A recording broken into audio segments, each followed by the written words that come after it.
யாரா சொன்னா அவெல்லாம் போய் புடிச்சு போய் கிடக்கு உள்ள. என்னடா பெணத்துல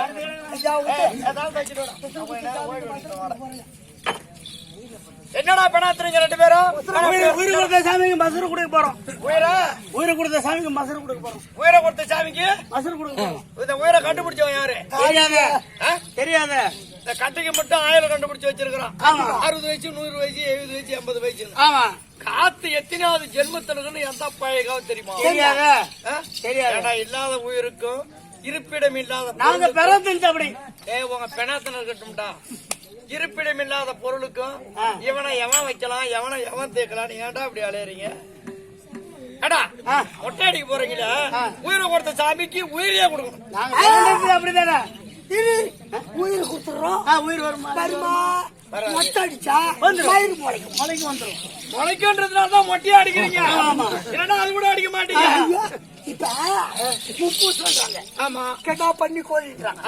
அந்த சாமி ஐயனாரு கறித்துங்க இரு ஐயனாருக்கு முப்பூசி ஐயனாருக்கு தராங்க. அப்புறம் இருக்கு ஆய்ப்பு பேரு சரிப்பா.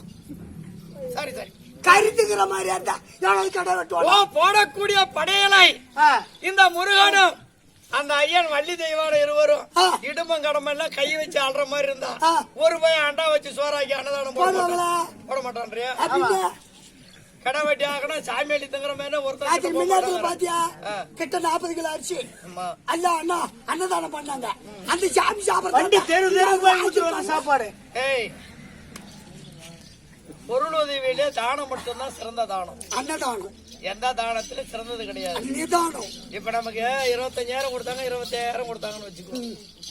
இன்னும் 5,000 கொடுத்தாலும் பரவாயில்லன்னு தான் நினைப்போம். போதப்பா 10 இருக்குது. போன வாங்க போய் சாப்பிட்டு திரும்பி வந்தீங்களே, ஏன் அம்மா சீக்கிரம் வந்தீங்க? ஐயா போதும் ஒரு மணி நேரம் உட்காந்து சாப்பிடுறது கொள்ளாத. அது மட்டும் தான் தெரிஞ்சு வச்சுக்கிறீங்க. உயிரை கொடுத்த சாமி உயிரை கொடுக்க மாட்டீங்க. ஜென்ம பிரபஞ்சத்திலே உருவாகி சிறப்பான முறையில் வாழ்வதற்கும் அடிகரகம் பெறுவதற்கும் ஆட்சிக்குரியவனாக இருப்பதற்கும் அன்பாக பொருள் தந்தவன் யார்? யாரா கொடுத்த அந்த பொருளை? இந்த பொருளானது இத்தனை பொருளும் மாட முதல் மாடுகன்று வரை இந்த லைட்டு, இந்த மரம், செடி, கொடி, புல் பூண்டு அனைத்து தாவரங்களும் எங்க இருந்து கிடைக்குது? பூமியில இருந்தா. ஏண்டா பூமியில இருந்து வந்த பொருள் பூமிக்கே போகுது. அதுக்கு இடையில ஏன்டா இப்படி அடிச்சுக்கிறீங்க? என்ன பண்றது? நாடகம் பாக்குறானே, ஆட விட்டு நாடகம் பாக்கறா. அன்பான குரலுக்கு இன்பமாய் பொருள் உதவி. அன்பான குரல் என்றால் ஆண்டவன். எது பொருள் உதவி யார் தரா? ஆண்டவனால் தான் அந்த பொருள் உதவி உனக்கு கிடைக்குது. இப்ப சாமி முருகனை தூக்கம்னா உன்னை யாருங்க ஆடுறதுக்கு கூப்பிடுறாங்க? யாரா கூப்பிடுவாங்களா? உனக்கு ஏதாவது இலை வச்சு சாப்பாடு போடுவாங்களா? கொண்டாட்டி அன்னைக்கு உனக்கு ருசியான சோறு காமி ஆக்கி போட்டுக்கலாம். நீ அன்னைக்கா வீட்டுல சாப்பிட்டு வந்துருக்கிறியா? 3 மணிக்கே கிளம்பி வந்துடுறேன். உன் பொண்டாட்டி சுடு தண்ணி வச்சு தராளா? ஏன் பொண்டாட்டி சுடு தண்ணி வச்சு கொடுத்தா அதை குடிச்சு விட்டு காலம் தள்ளுற பயணி. சரி, இதெல்லாம் போகட்டும். இந்த பொருளை கண்டுபிடிச்சு பொருள் உதவி தந்தவர். இது எல்லா பொருளும் நீரில் வளமாக வந்த பொருள் தான். ஒரு பொருள் கூட இல்ல நீர் வளம் எல்லாம் வராத பொருள் இல்ல. இந்த நீரின் பொருளே நிம்மதியான வாழ்க்கையே நன்னால் உடையவருக்கு நாராயணன் துணையே சிவபெருமானே சிந்தையில் உருவாகி நல்வழி காட்டிட நாராயணன் துணை இருக்கணும். எல்லா போனாலும் நாராயணன் தான் துணை இருக்கணும் போடுறான். என்ன போடுறான்? இவனுக்கு ஒரு ஆளுக்குதான், இவனுக்கு ஒரு ஆள் தான் அடங்காத. எதுக்கு அடங்காதவங்க? ஆரியாய் கும்பிடு, இது கும்பிடு, ஐயனார் கும்பிடு, முனியப்பன் கும்பிடு, மூப்படார் கும்பிடு, கோவிந்தா. அந்த சாமி தூக்கி கோவிந்தரா கூப்பிடுறீங்க? எனக்கா தெரியும், எல்லாரும் கூப்பிடுறாங்க. ஒரு ஆள் தான். ஒரு ஆளுக்கு யாருக்கு அடங்காத்தாலும் அடங்குறான். இது யாரு? இந்த பேரு யாரு வச்சா? அண்ணனுக்கு கடியாக அவதாமாய் தான் நினைக்காமல் ஒரு அண்ணன் உண்டால் தவி என்று தெரியாது. கனிக்காக அடங்காத வந்து விட்டாயே ஏ கந்தா. 6 படை வீடு கொண்ட அரகரா, 6 படை வீடு உனக்கு ஒரு பயத்துக்கு கோச்சிட்டு வரலாம் ஐயா. அப்படி என்று அன்னை ஆகிய யார் சொன்ன? அவை பிராட்டி சொன்ன வார்த்தை. 6 படை வீடு இருக்க அண்ணன் கனி உண்டால் என்ன ஐயா? வந்துடலாம் ஐயா. அந்த ஆறுங்கிறத வந்து அரகரா போட்டு விட்டானுவன். ஆனா நிம்மதியானது அரகரா போடும்போது. எப்படி நிம்மதி சொல்லு? எப்படி? காக்கும் கடவுள் கண்ணன் கந்தன் 2 பேர்தான். அவர் 2 பேருக்கு பேர் சொல்ற தப்பே கிடையாது. இல்ல இல்ல தப்பு கிடையாது. இல்ல இப்ப ஒருத்த பணம் கொடுத்தாங்கன்னா யார் பேர் வாத்துவேன்? பணம் கொடுத்தவங்க பேர் அவன் கண்ணன் உக்காந்துக்கிற பேர்ல வாத்துவேன். கண்ணன் பேர்ல வாத்துவோம், முருகன் பேர்ல வாத்துவோம். அப்ப அப்படித்தானே வாத்துவேன். வேற யார் பேர்லாம் வாத்துவேன்? எத்தனை சாமி இருக்குது அந்த பூமி சுத்தி அந்த சாமியில மாத்த மாட்டாங்க. அப்படி வாத்தக்கூடிய பொருள் கண் நேத்திரமே கடை இல்லா பொருளே நிம்மதிக்குடையவனே நீரில் தாட்டவனே. இந்த நீரில் இருக்கக்கூடியவன் பகவான் யாரு? யாரு? சிவபெருமான் அபிஷேக பிரியன். கங்கையில் சரவியில் சுமந்து வைக்கின்றார். இந்த நீரால் தான் இந்த உலகம், இந்த மனுஷன், இந்த எலும்பு, இந்த மரம் இதெல்லாம் இந்த நீரில் உருவானதுதான். ஆமா. அப்பேற்பட்ட பொருளுதவி தந்தவருக்கே இது எடுக்கிறதுக்கு உரிமை கிடையாது. என்ன சொல்லுகிறாங்க? படைத்தவன் ஒரு காலம் எடுக்க முடியாது, எடுப்பதற்கு ஒருவன் இருக்கின்றான். என்ன இருக்கிறான்? அதுக்கு எடுக்கிறதுக்கு ஒரு ஆள் இருக்கான். அதுக்கு உதாரணம் என்னன்னு சொல்லி பாரு நீ வேணும். நாம செய்யற பொருள், நம்ம கிட்ட இருக்கக்கூடிய பொருள் அனைத்தும் நமக்கு சொந்தமான பொருளான்னு யோசி. இல்லையா? இல்லையா? இப்ப 4 பொண்ணு 4 பையனை பெக்கறாங்க. ஆமா. அந்த 4 பொண்ணே ஒரு கட்டி கொடுக்குறாங்க. ஆமா. கட்டிட்டு போனவன் பொண்டாட்டி அடிக்கிறான். ஆமா. ஏன்னா என் பிள்ளை அடிக்கிறேன், என் பொண்டாட்டி அடிப்பேன் அனுப்பேன். வேலை பார்த்துட்டு போயாங்கிறான். அடிச்சுட்டு தான் போய. அப்ப நமக்கு பெத்த பொருள் நமக்கு உரிமை இருக்கா? இல்லையே. இல்லையே. சரி, இதை விட பெரிதாக ஆண்மகன் இருக்கின்றான். அனைகரம் தருவான்.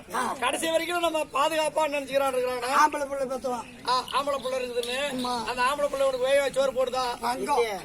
பங்கம் பச்சைமல்ல ஆட்டம் கம்யூனிட்டி என்ன சேர்த்து வச்சு இந்த மயிலானுக்கு வயசாகி போச்சா, ஊசி போட காய்ச்சா அப்படின்றான். இல்ல நாளைக்கு ஆளுநரை கொட்ட கொண்டாடுத்தான் மருந்து முடிச்சிருச்சாவா? நான் நினைச்சாவே செத்துருவேன். நீ அதை பத்தி கவலையப்படாத. என் பையன் இப்படித்தானே சொல்லுகிறேன். நான் சாவணும் முடிவு பண்ணா நீ எதுவுமே தேவைடா எனக்கு அப்படின்னு சொல்லுகிறேன். ஏன் தெரியுமா? மத்த காலம் வாயோட வாழ்க்கை மட்டும் கிடையாது. நினைச்சா எங்க இருக்குதுன்னு கண்டுபிடிக்கக்கூடிய ஒரு சக்தி கடவுள் எனக்கு கொடுத்துருக்காங்க. அந்த ஒரு சக்தியை வச்சு என் உயிரை நானே தியானம் பண்ணிடுவேன். தியானம் பண்றது ஒரு பெரிய விஷயமே கிடையாது. எது போட்டோம் இப்ப சொல்றது போறதுலாம் கிடையாது. இது தெம்மாங்கோ இல்ல தெருக்கூத்தினுடைய விட்டோ இல்ல கூத்து ஆடி டான்ஸோ இதெல்லாம் கிடையாது. ஒவ்வொருவரும் சிந்திக்கு பாக்கணுமா? மரத்துக்கு பின்னால கிளை, கிளைக்கு பின்னால இலை, இலைக்கு பின்னாலதான் பூ, பூவுக்கு பின்னால தான் காய், காய்க்கு அந்ததான் பழம். கனித்து முதிர்ந்து வீழ்ந்தால் அது மறுபடியும் துளுக்கும். பிஞ்சிலே நீ அறுத்து போட்டீங்கன்னா ஏதாவது துளுக்குமா? துளுக்காது. இல்ல அப்ப பெத்தவங்களை நம்ம எப்படி நினைக்கணும்? எப்பறம் நினைக்கணும்? பெருமையா நினைக்க வேண்டும். கடைசி வரைக்கும் கண்காணாமல் படிக்க திண்ணில உகராஜி அவன் சோறு போடுறானோ அவன் புள்ள அவனை தெருவுல கூட சோறு வாங்கி தங்க கூடாது. பெத்தவங்களை எவன் திண்ணில உகராஜி சோறு போடுறானோ அவன் புள்ள அவனை நாளைக்கு தெருவுல கூட வச்சு எடுத்தான் தந்துடுவான். இது பாவ புண்ணியம் கிடையாது. எது? பிற்காலத்தில் விளைத்தான். ஏன்னா வினை அரைச்சவன் வினையதான் இருப்பானோ, தினம் அரைச்சவன் எல்லாம் இருப்பான். எதெல்லாம் இருக்கணும்? இவன் என்ன செய்யறானோ அதான் நடக்க வேண்டும். ஆடை பொருள் உதவி அனைவருக்கும் சொந்தமானது அல்ல. இந்த உயிரும் ஒருத்தனுக்கு சொந்தமே கிடையாது. எந்த கட்சி இருக்காது? ஒருத்தன் சின்ன வயசுல செத்துறோம், ஒருத்தன் பேயா பிடிச்சாடு. ஏண்டா இவன் உயிர் தானே, இவன் மத்தவங்கள போய் சேர்றான். நிம்மதியா போக வேண்டியது. ரெடி ஆகட்டும்டா முட்டாள். என்ன சொல்ற? அப்படி இருக்கின்ற நின்று சொல்றேன்னா ஆள் போகிறாம. அப்படி இருக்கின்றபடினா இந்த பொருளை கொடுத்தவன் எவனுக்கு அனுப்ப கிடையாது.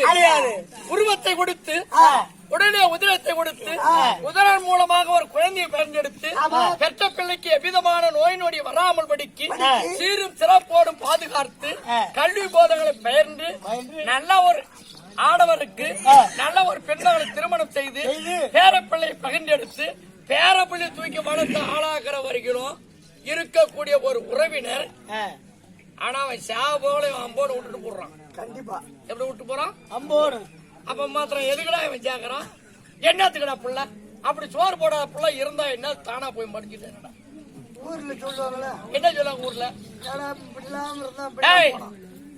கடவுளை வணங்காத விட பெற்ற தாய் தந்தை நீ வணங்கிப்பார், உனக்கு நோய் நொடி ஒண்ணு வராது. கடவுள் என்பது மறுபக்கம்தான். ஆனா இந்த உடல்ல உயிர் கொடுத்தவங்க தான் அவங்க. தன் உயிரை தாய் ஒரு குழந்தை பெக்கணும்னா ஒரு அம்மா உயிரை விட்டுதான் அந்த குழந்தைக்கு உயிர் கொடுக்கணும். சாதாரணமெல்லாம் ஒரு பிள்ளை பெத்துக்க முடியாது. 10 மாசம் சுமக்கூடிய சுமையை ஒரு பெரிய சுமையா நினைக்க மாட்டாங்க. அப்பெல்லாம் வழக்காட்டுக்கு சாப்பாட்டை வழக்காட்டுல சாப்பாடு தூக்கிட்டு போவாங்க. நெல்லு கட்டு தூக்கிட்டு வந்து போட்டு அறுத்தானீங்களா சுபேட்சமான பிரசவம். ஆனா இப்ப தென்னையிலே உட்காந்துட்டு இருக்கிறதுனால பூரா கத்திரிக்கோள் இருந்தாலும் அப்படியா இதெல்லாம் நாம செய்யற நன்மையும் தீன்மையும் நம்ம கூடயே வருமா? ஆமா நீ